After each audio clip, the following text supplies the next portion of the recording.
maskulinitas laki-laki seringkali muncul dalam berbagai produk budaya populer. Sebut saja dalam lirik-lirik lagu, iklan, atau bentuk-bentuk visual lain. Hal tersebut tampak salah satunya dari lirik lagu karya grup band papan atas slang yang berjudul Sweet Sweet Hey Hey atau American Style. Dalam lagu tersebut menggambarkan sisi maskulinitas laki-laki dalam konstruksi dibangun atas aktivitas seksual agresif, dapat menakutkan perempuan, kuat secara fisik dan mapan secara ekonomi. Laki-laki perlahan-lahan dianggap lumrah menggoda ketika menyaksikan penampakan erotis dari perempuan yang dianggap seksi. Kemudian perlahan-lahan perempuan juga menganggap dirinya memang sebagai sebuah objek konsumsi. Benar, ini memang betul-betul terjadi. Contohnya gadis payung di arena balap atau gadis ring yang bolak-balik membawa nomor ronde. Lalu kenapa harus perempuan?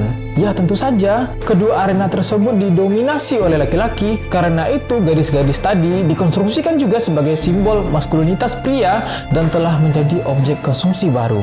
Lain hal dalam lirik lagu yang berjudul American Style. Dalam teksnya menggambarkan aktivitas birahi pria dalam bingkai perlawanan budaya, atau sederhananya cerminan kultur hippies di Indonesia saat itu. Hal ini tergambar dari penggalan liriknya.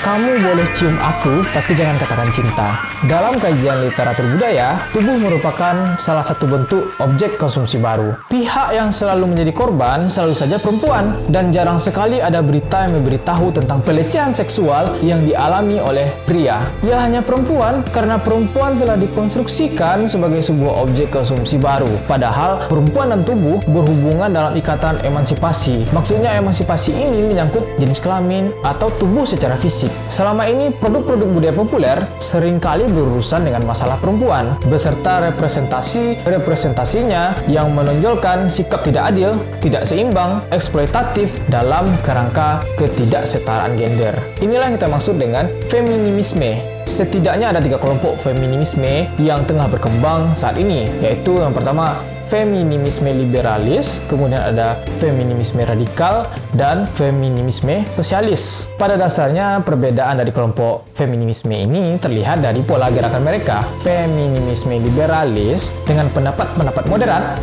radikal dengan ciri khas penolakan akan berbagai macam relasi kuasa pria, dan feminisme sosialis dicirikan dengan pergerakan menuntut kesetaraan dalam peran di lapangan pekerjaan. Selama ini, sebagian besar pria menganggap rayuan dan godaan adalah bentuk verbal dari maskulinitas mereka. Tapi hari ini, persoalan goda-menggoda bisa dikatakan sebagai bentuk pelecehan. Ya, catcalling. Bentuk pelecehan ini masih dianggap wajar oleh masyarakat Indonesia karena biasanya dibalut dengan kata-kata pujian. Sebagian besar tindakan catcalling terjadi di lokasi-lokasi seperti jalanan umum, transportasi umum, sekolah atau kampus, dan semuanya adalah ruang publik. Dan waktu terjadinya sebagian besar di siang hari, bukan malam hari. Secara statistik, bahkan pakaian yang digunakan korban bukan menjadi faktor yang signifikan terjadinya kasus pelecehan. Kenapa rayuan dan godaan dikategorikan sebagai bentuk pelecehan? Ya, karena catcalling sebagian besar dilakukan di ruang-ruang publik sehingga menimbulkan rasa ketidaknyamanan, menimbulkan rasa takut pada korbannya, dan membuat mereka merasa bahwa mereka harus waspada ketika mereka sedang berada di ruang-ruang publik.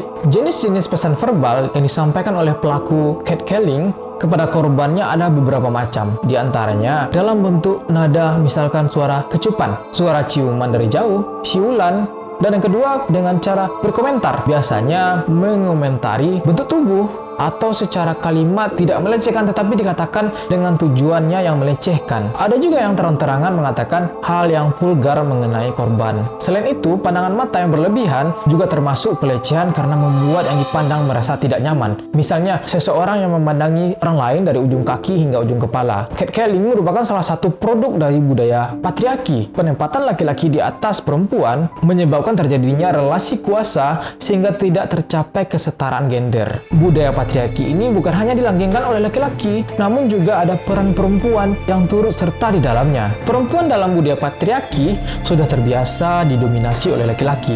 Karena perbedaan kedudukan itu, perempuan menganggap dirinya sebagai objek. Ini hanya sebagai pelecehan verbal, belum lagi dalam hal pelecehan secara fisik. Fakta ini akan lebih-lebih berbahaya. Bahkan ada kasus pencabulan anak di bawah umur yang dilakukan oleh keluarganya sendiri, atau kasus-kasus yang belakangan kita dengar yang dilakukan oleh guru ataupun dosen pada lingkungan akademis. Sebenarnya apa yang terjadi? Ini sudah sangat-sangat kelewatan. budaya patriarki seakan-akan sudah sangat-sangat merendahkan posisi perempuan dalam ruang sosial. Ya, seakan-akan mewujudkan masyarakat tanpa pelecehan seksual pada dasarnya tidak hanya menuntut kaum-kaum pria atau melalui pola-pola the great overfusal seperti yang dijelaskan oleh Herbert Marcus. Kesadaran ini setidaknya juga ditampakkan pada perempuan. Kesadaran ini setidaknya juga ditanamkan kepada perempuan karena perempuan sejatinya harus menyadari perihal hegemoni patriarki. Bagi kami, feminisme radikal yang menonjolkan kesetaraan secara ekstrim perlu berhati-hati. Kekerasan seksual yang ingin mereka kenalkan adalah berangkat dari konsep persetujuan, yaitu seksualitas punya nilai moral tersendiri, yaitu seksualitas tanpa paksaan walaupun tanpa ada ikatan pernikahan sekalipun. Inilah seksualitas tanpa kekerasan, dan ini jelas melawan arus budaya yang selama ini kita anut. Dalam feminisme radikal, perempuan memainkan politik tubuh. Tubuh mereka milik mereka dan terserah mau mereka apakan. Dan kitab suci undang-undang tidak boleh ikut campur. Sejarah feminisme adalah sejarah barat, dan feminisme dalam konsep agama seringkali menjadi dilema. Memang selama ini sejarah sangat memperlakukan perempuan dengan diskriminatif, dan perempuan berhak untuk memperjuangkan hak-haknya sendiri, dan berhati-hati memperjuangkan perempuan dengan gaya feminisme radikal. Karena itu kontradiktif bagi masyarakat Indonesia. Ketika studi-studi keagamaan berbasis gender mulai bermunculan, terjadilah liberalisasi religi, dan ini sungguh di luar kemampuan kami untuk membahasnya.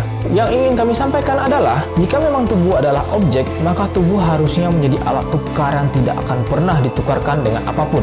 Dan feminisme pada dasarnya sudah ada dalam hati nurani kita. Akan tetapi, berbagai macam ideologi radikal menyebabkan pergerakan ini menjadi tidak murni lagi. Kenyataannya setiap kali ada perancangan undang-undang menyangkut feminisme selalu saja bersifat kontroversi. Nilai fungsi tubuh bukan hanya sekadar daging pembalut tulang atau konsep jasmani dalam pandangan religius. Tubuh sebagai objek hari ini telah mengalami semacam bentuk hiperrealitas, di mana tubuh tidak lagi mengacu kepada nilai fungsi, akan tetapi mengacu kepada nilai tanda, kecantikan, maskulinitas, dan erotisme. Tubuh merupakan objek yang lebih baik dari segala-galanya, melebihi merek sepatu keluaran terbaru, mobil-mobil sport, atau rumah dengan kolam renang di lantai 2. Selama berabad-abad, orang meyakini dirinya tidak memiliki tubuh dan lebih menonjolkan sisi rohaniah. Akan tetapi hari ini orang dengan bersikeras dengan sistematis meyakini tentang tubuhnya kepada orang lain. Lihat saja sekarang di beberapa media-media sosial baru, seolah-olah gadis-gadis berlomba-lomba menampilkan lekuk tubuh sempurnanya. Memposisikan tubuh sebagai sebuah objek konsumsi pada akhirnya memunculkan penindasan tubuh dan eksploitasi tubuh.